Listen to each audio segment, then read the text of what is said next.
সবাই যখন মৃত্যুটাকে ভীষণ ভয় পায়, আমি তখন হাসতে হাসতে আল্লাহর কাছে ভীষণ সন্তুষ্টি নিয়ে পৌঁছাতে চাই যে আমি একটা ন্যূনতম ওই জীবনটা লিড করতে পারলাম, যে আমি একটা ইনসাফের হাসি নিয়ে আমি আমার আল্লাহর কাছে পৌঁছতে চাই।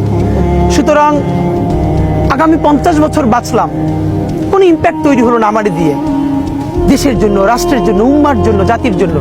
কিন্তু আমি ধরেন 5 বছর বাঁচলাম, সেটার মধ্য দিয়ে যদি আগামী 50 বছরের ইম্প্যাক্ট তৈরি হয়, তাহলে অনেকদিন বেঁচে থাকায় কি সাফল্যের বলেন?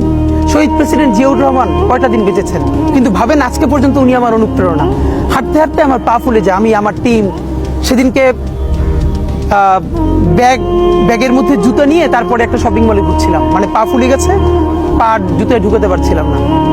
তো জিয়াউর রহমানের একটা ওনার গল্প মনে পড়ছিল, যিনি মাইলকে মাইল যখন হাঁটতেন ওনার সাথে স্টাফদের পা ফুলে যেত, কিন্তু ওনার তো আর্মি ট্রেনিং আছে। তখন তাকে বলতো, স্যার আপনার তো আর্মি ট্রেনিং, আমরা তো আর পারি না। এই জন্য ওনাকে মানুষ রাখাল রাজা বলতো।